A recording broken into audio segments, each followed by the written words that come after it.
오늘 우리에게 주시는 하나님의 말씀은 고린도후서 2장 12절부터 17절까지 말씀입니다.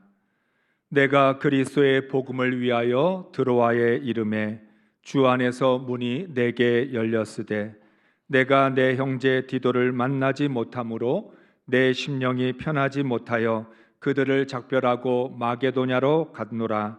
항상 우리를 그리스도 안에서 이기게 하시고 우리로 말미암아 각처에서 그리스도를 아는 냄새를 나타내시는 하나님께 감사하노라. 우리는 구원받는 자들에게나 망하는 자들에게나 하나님 앞에서 그리스도의 향기니 이 사람에게는 사망으로부터 사망에 이르는 냄새요 저 사람에게는 생명으로부터 생명에 이르는 냄새라. 누가 이 일을 감당하리요? 우리는 수많은 사람들처럼 하나님의 말씀을 혼잡하게 하지 아니하고 곧 순전함으로 하나님께 받은 것 같이 하나님 앞에서와 그리스도 안에서 말하노라. 아멘. 할렐루야. 한 주간 동안 세상에서 하나님의 말씀에 예가 되는 삶을 사셨습니까? 삶으로 하나님께 아멘 하셨습니까? 오늘 어버이 주일을 맞아서 부모님과 함께 예배를 드리는 모든 분들에게 하나님의 크신 은혜와 축복이 함께 하시기를 바랍니다. 특별히 우리 부모님들 노년의 삶이 더욱 평안하고 영육간에 강건하며 하나님께서 불꽃 같은 눈동자로 지켜주시기를 간절히 축원합니다. 우리는 이 땅에 태어나서 제일 먼저 엄마, 아빠라는 말을 배우게 되고 그 다음에 배우게 되는 것이 아냐입니다. 그 아기들이 어디서 그런 말을 배웠는지 알 수 없는데 부모님이 가르쳐 준 적도 없는데 애들은 본능적으로 싫으면 아니야라고 합니다. 가르쳐 주지 않아도 아니야라는 말은 너무 잘합니다. 그런데 네, 이 말은 잘 못해요. 그래서 가르쳐야 돼요. 너무 신기하지 않습니까? 사람이 본능적으로 그러한 모습이 있다는 것을 우리가 확인할 수 있는 것인데 아니야라는 말은 가르쳐 주지 않아도 잘하지만 네라는 말은 가르쳐 주어야만 하게 됩니다. 우리는 인생을 배운다는 말은 예와 아니오를 배운다는 것이죠. 무엇에 예하고 무엇에 아니오라고 해야 될지를 배우는 것이 인생이라고 말할 수 있습니다. 왜냐하면 우리가 선택의 기로에 설 때마다 예와 아니오라는 것을 결정해야 하기 때문입니다. 우리는 예와 아니오를 충동적이나 즉흥적으로 결정하는 것이 아닙니다. 인생의 목적에 맞추어서 예와 아니오를 결정해야 합니다. 내 인생의 목적에 맞는다면 예입니다. 그런데 내 목적에 맞지 않으면 아니라고 말해야 되는 거죠. 우리가 세상과 사람 그리고 나 자신에게 아니오라고 하는 이유는 그것이 내 삶의 목적과 맞지 않기 때문입니다.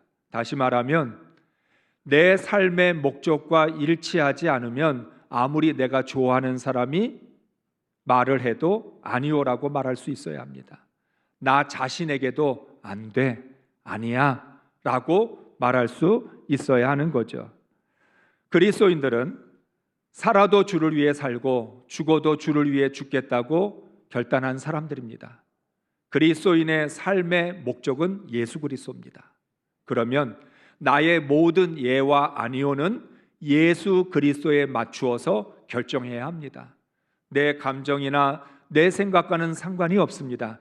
주님이 원하시면 예고 주님이 원하지 않으시면 아니오가 돼야 되는 거죠.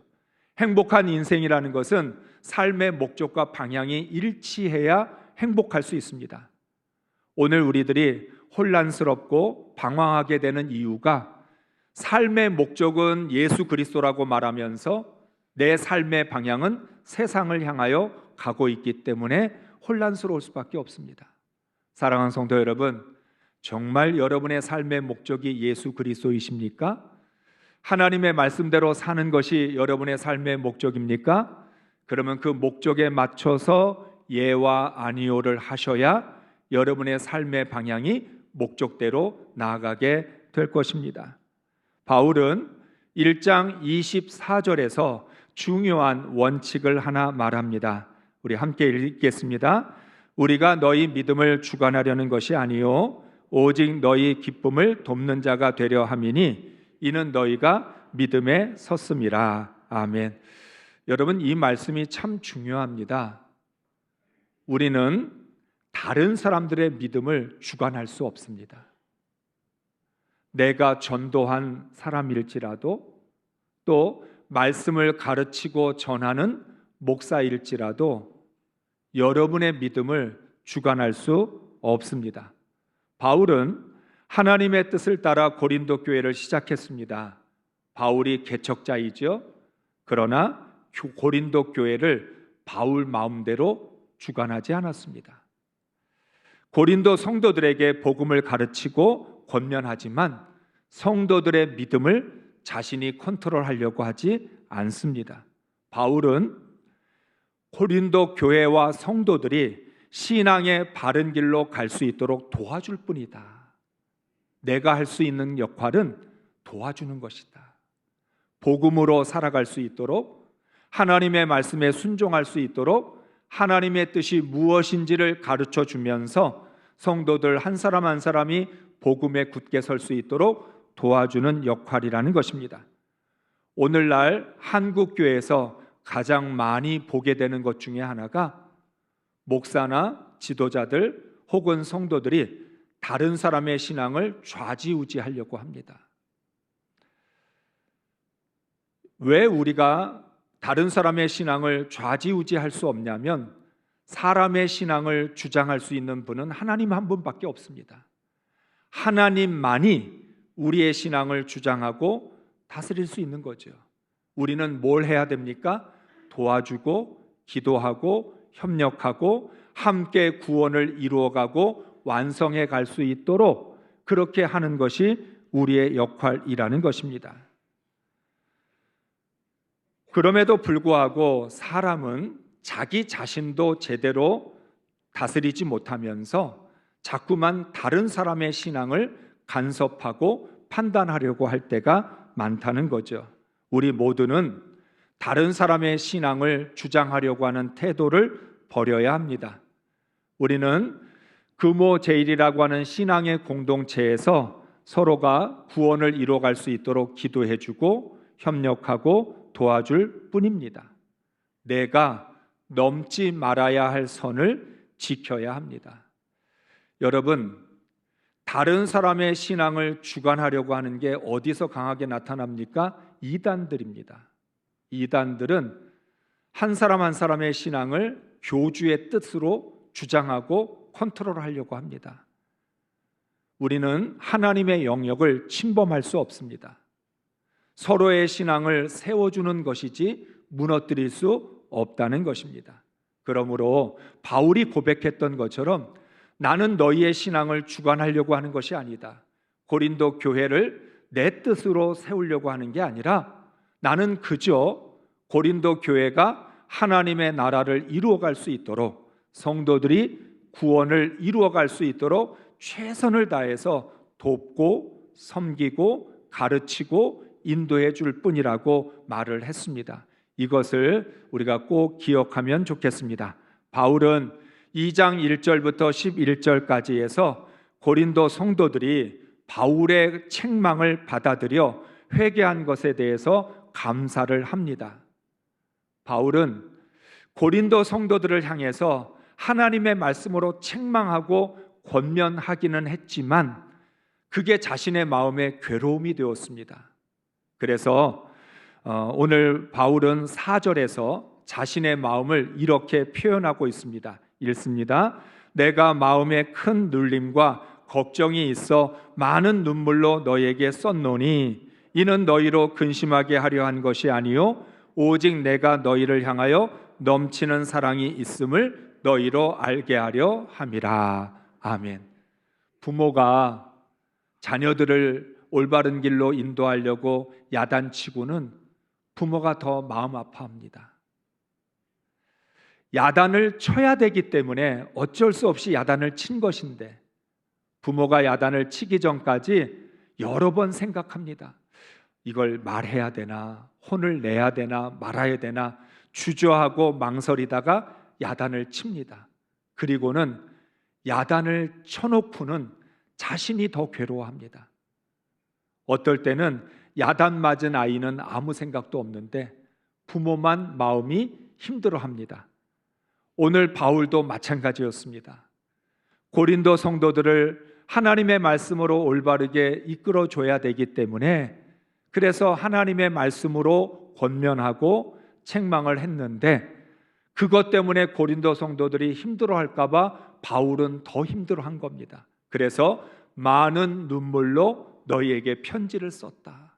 내 마음이 편하지 않다. 내가 말한 것 때문에 너희들이 얼마나 힘들어할까 생각하면 내가 더 괴로웠다라고 말합니다.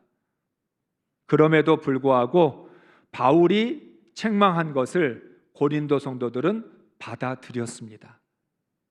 회개하고 돌이켰습니다. 또한 문제를 일으킨 성도들을 징계했습니다.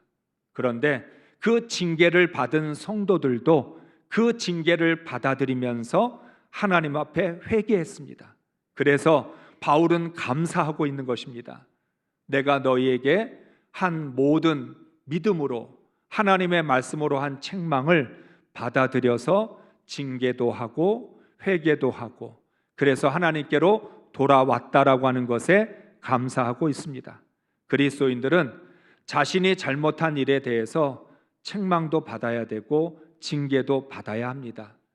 그래야 내 영혼이 삽니다.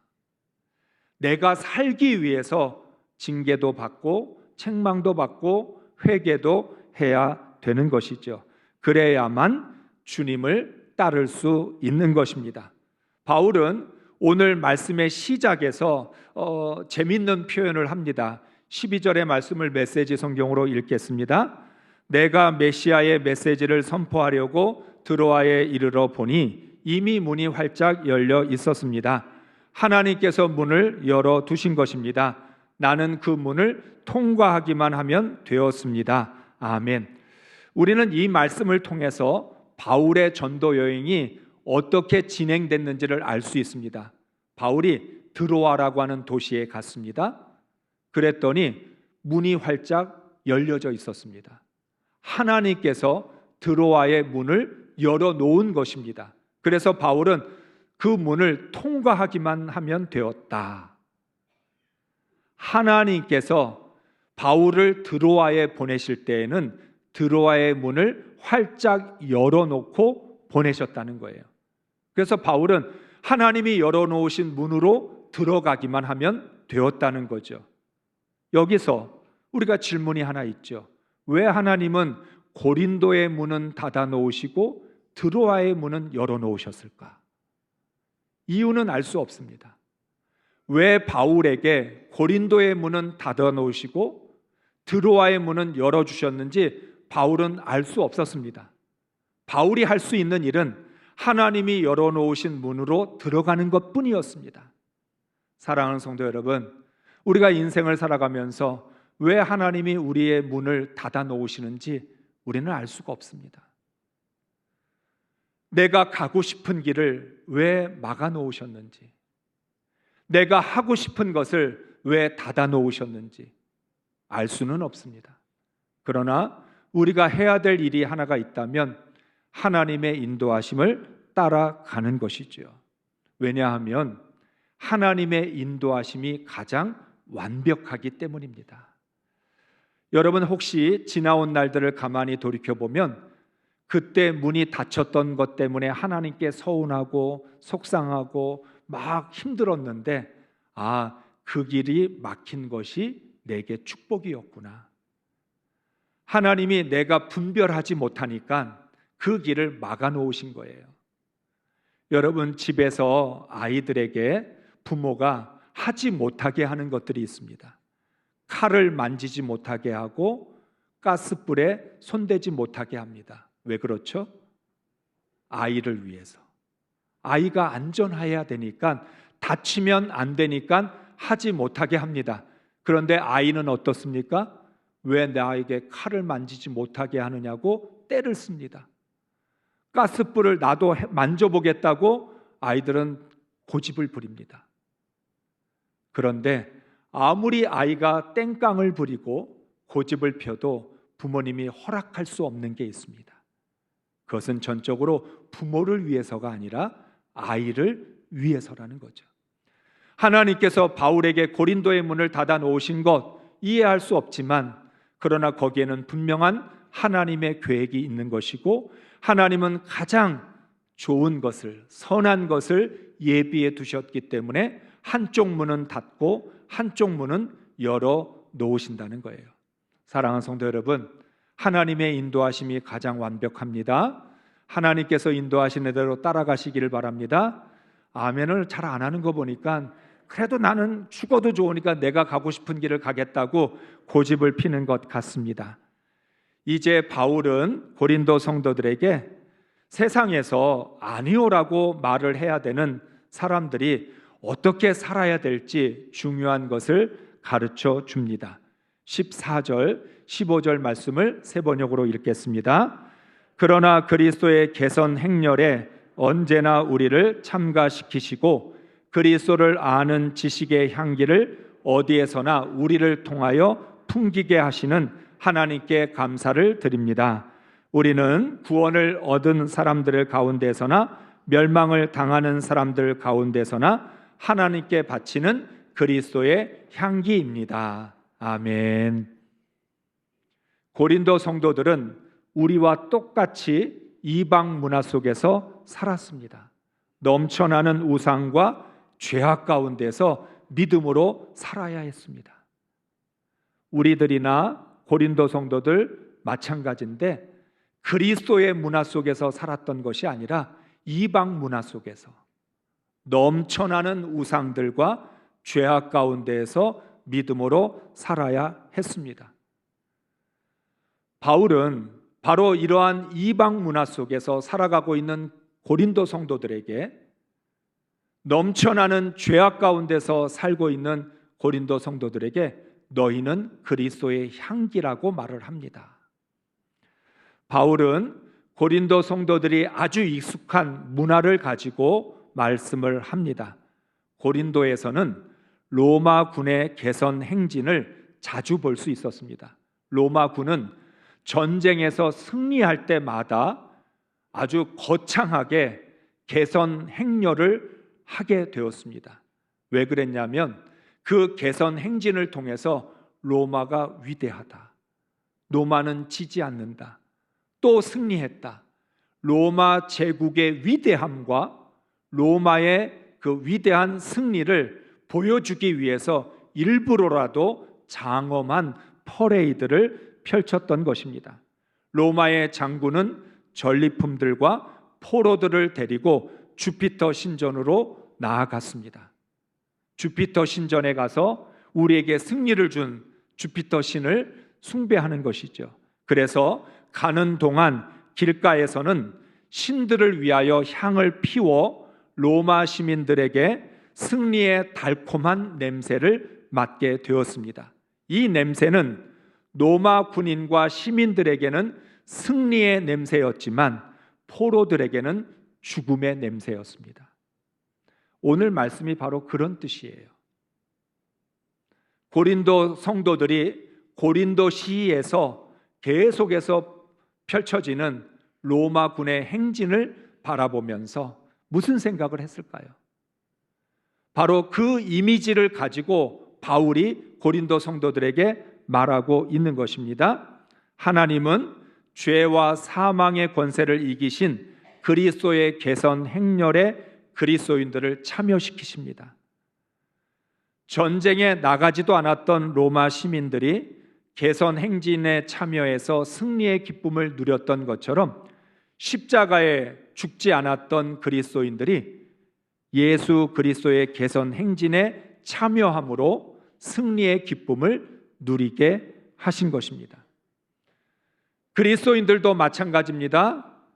개선 행진에 참여한 모든 사람들은 생명의 냄새와 죽음의 냄새를 맡게 됩니다. 예수를 나의 구주로 영접한 사람들에게는 생명의 냄새가 되지만 하나님을 믿지 않는 사람들에게는 죽음의 냄새가 되는 거죠. 바울은 여기에다가 레위기 23장 18절에 여호와께 향기로운 냄새라는 이미지를 더합니다.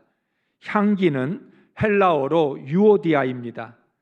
구약의 희생 제사를 의미하는데 여호와께 올라가는 향기로운 냄새를 뜻합니다. 구원받은 그리스도인들은 하나님께 바치는 그리스도의 향기여야 합니다. 여러분, 그리스도의 향기라는 게 기분 나쁘세요? 아멘도 안 하시는 거 보니까 우리가 그리스도의 향기라는 건 영광스러운 일이고 기쁜 일이죠. 내가 십자가에서 죽지도 않았는데, 내가 제물이 된 것이 아닌데 하나님은 예수 그리스도 때문에 나를 그리스도의 향기라고 불러주십니다. 바로 하나님께 바쳐지는 그리스도의 향기라는 것입니다. 그리스도인들은 그리스도의 향기가 되어 이 세상을 그리스도의 향기로 가득 채워야 합니다. 그리스도의 향기를 다른 말로 말하면 생명의 향기입니다. 이 세상에는 다양한 냄새가 있습니다. 우리가 좋아하는 냄새도 있고 싫어하는 냄새도 있습니다. 음식 냄새, 쓰레기 냄새, 향수 냄새, 땀 냄새 등이 있습니다. 참 많은 냄새가 있어요.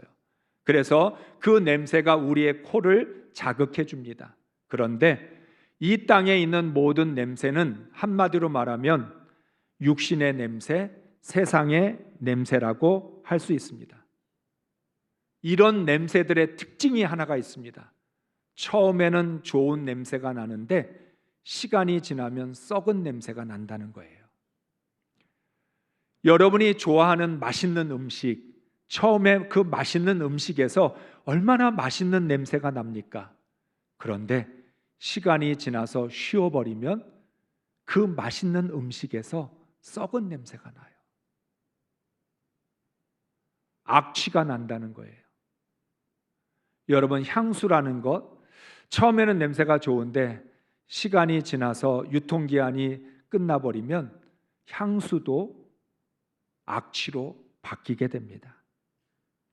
세상의 냄새는 아무리 좋아도 결국은 썩은 냄새가 될 수밖에 없습니다. 왜냐하면 죄악에서 나오는 냄새이기 때문입니다. 오늘 이것을 가리켜서 사망으로부터 사망에 이르게 하는 냄새라고 말씀합니다. 여러분, 사람이 몸이 아프면 자신에게서 어떤 그런 병든 냄새가 납니다. 건강할 때와는 다른 냄새가 나죠. 그래서 몸의 냄새를 맡아보면 그 사람의 건강의 상태를 알 수 있다는 거예요. 가장 대표적으로 이야기하는 것이 우리 입에서 가장 나쁜 냄새가 나오면 간에 문제가 있다는 뜻이라는 거예요. 뿐만 아니라 나이가 들어도 냄새가 달라집니다. 어린아이에게서는 좋은 냄새가 나요. 그런데 나이가 들면 어쩔 수 없이 냄새가 달라지게 됩니다. 바로 사람이 아프면 병든 냄새가 나고 나이가 들면 그 나이에 따른 냄새가 나는 것처럼 우리가 이러한 것들을 겪게 되면 슬퍼집니다. 내게 나지 않았던 다른 냄새가 날 때, 내가 나이가 드는구나, 또 내가 건강하지 못하구나, 이런 것들을 깨닫게 되면 한없이 슬퍼지는 거죠. 그렇지만 소망이 있습니다. 사람에게는 육신의 냄새보다 더 중요한 냄새가 있습니다. 바로 영혼의 냄새입니다. 사람에게는 육신의 몸의 냄새만 있는 게 아니라 인격의 냄새가 있어요. 성숙한 사람, 그리고 인격이 잘 갖추어진 사람, 그리고 믿음을 가진 사람들에게는 육신의 냄새와는 다른 영혼의 냄새, 인격의 냄새가 납니다. 영혼의 냄새는 내 속에 무엇이 들어있느냐에 의해서 결정이 됩니다. 예수님께서 말씀하시기를 사람은 밖에서 들어가는 것이 더럽게 하는 게 아니라 사람의 안에서 나오는 것이 사람을 더럽힌다고 말씀하셨습니다. 밖에서 안으로 들어오는 것이 나를 더럽히지 않고 내 안에서 나오는 것들이 더럽힌다고 말씀을 한 것입니다. 우리의 영혼에서 향기로운 냄새가 나기를 원한다면 내 안에 예수 그리스도가 계셔야 합니다. 바로 내 안에 예수가 계시면 예수의 향기가 날 거고, 내 자아가, 내 육신이 살아있으면 거기에서는 육신의 냄새가 날 겁니다. 중요한 것이 하나가 있습니다. 아무리 좋은 향수라도 두세 가지가 섞이면 냄새가 역겨울 수 있습니다. 내 안에 그리스도의 향기가 나려면 내가 죽어야 합니다. 만약 그리스도의 향기와 나의 향기가 섞여버리면 그거는 악취가 될 수 있기 때문입니다. 오늘 하나님께서 말씀합니다. 나에게서 나는 냄새는 사망에 이르게 하는 냄새이고 그리스도의 향기는 생명에 이르는 냄새라고 말씀해 주셨습니다. 이걸 구별할 수 있어야 돼요. 나에게서 나오는 냄새, 자아, 나라고 하는 자아에서부터 나오는 냄새는 그건 사망에 이르는 냄새다. 그러나 그리스도로부터 나오는 향기는 생명에 이르는 냄새라고 말씀하고 있는 것이지요. 그러므로 우리의 자아가 죽어야만 생명의 향기가 나옵니다. 우리의 겉사람이 낡아져서 부패한 냄새가 난다고 슬퍼하지 마시기 바랍니다. 우리의 속사람이 날마다 새로워지면 생명의 향기가 나올 수 있습니다. 그래서 하나님 말씀합니다. 너희가 늙어간다는 걸 슬퍼하지 말고 오히려 너희의 속사람이 더 새로워질 수 있다는 것에 소망을 가져라. 사람은 시간이 지나면서 육신의 냄새는 없어지고 영혼의 냄새로 채워져서 그리스도의 향기를 나타내야 합니다. 아무리 좋은 냄새가 나오는 깨끗한 옷을 입어도 하루만 지나면 땀 냄새가 납니다. 여러분, 우리가 왜 매일 씻고 매일 옷을 갈아입습니까? 좋은 냄새가 나는 옷을 입어도 시간이 지나면 땀 냄새가 나기 때문이죠. 우리가 매일매일 씻는 이유는 씻지 않으면 쉰내가 날 수도 있기 때문입니다.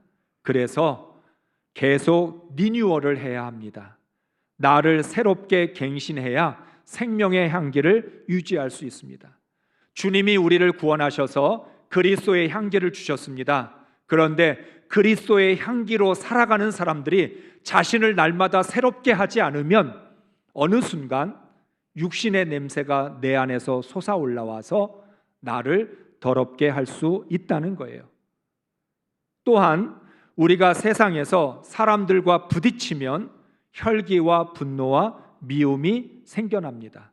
그로 인해서 감정의 쉰내가 나오게 되는 거죠. 사람과 사람이 부딪히다 보면 내가 특별히 미워하지도 않았는데 갑자기 미움이 올라오고 분노가 생기고 혈기가 나오고 자존심이 생기게 되면 우리의 감정이 쉰내가 나게 돼요. 감정이 썩는 거예요. 자기 생각을 고집대로 살아가다 보면 하나님의 말씀을 잊어버려서 생각의 쉰내가 날 수 있습니다. 여러분은 내 몸에서 쉰내가 나는 것만 신경 쓰시죠? 그런데 내 영혼에서도 쉰내가 날 수 있어요. 내 머릿속에 세상 생각, 육신의 생각으로 가득 차면 그리스도의 향기를 잃어버립니다. 내 감정 속에 그런 악한 감정들로 채워지게 되면 나도 원치 않는 쉰내가 날 수 있다는 거죠. 그렇기 때문에 우리는 매일 씻고 옷을 갈아입는 것처럼 성령과 진리로 내 생각과 감정을 갈아입어야 합니다. 부지런히 지나간 옛사람은 벗어버리고 하나님의 말씀으로 새 사람을 입어야 합니다. 한 번 새 옷을 입었다고 영원하지 않은 것처럼 내가 은혜를 받고 말씀에 순종하고 믿음으로 살려고 발버둥 치지만 내가 조금만 방심하면 내 생각과 감정 속에 온갖 죄악들이 스며들어온다는 거예요. 그렇게 되면 어쩔 수 없이 육신의 냄새, 사망의 냄새를 피울 수밖에 없다는 것입니다. 쾌락과 불의의 옷을 벗어버려야 그리스도의 향기가 나옵니다. 그래야만 내 심령으로부터 뽀송뽀송한 생명의 향기가 날 수 있습니다. 사랑하는 성도 여러분, 냄새라는 건 참 민감하지요. 우리 스스로도 자신에게서 냄새를 맡을 수 있고 우리가 만나는 주변 모든 사람들도 나에게서 냄새를 맡게 됩니다. 여러분은 여러분 자신에게서 어떤 냄새를 맡고 계십니까? 사망의 냄새입니까? 생명의 냄새입니까? 우리 주변에 있는 사람들은 나를 통해서 그리스도의 향기, 생명의 향기를 맡게 될까요? 아니면 썩은 악취를 맡게 될까요? 그리스도인들은 사망의 냄새로 가득한 이 세상에서 생명의 향기가 되어야 합니다. 여러분, 예수님이 만드신 향수가 있습니다. 바로 생명의 향수입니다. 자매 품으로는 은혜의 향수, 사랑의 향수, 감사의 향수가 있습니다. 명품 향수가 얼마나 비싼지 아시죠? 얼마 되지도 않는데 수백만 원 혹은 수천만 원이 되기도 해요. 그런데 주님이 만드신 향수는 값이 없어요. 은혜로 주어집니다.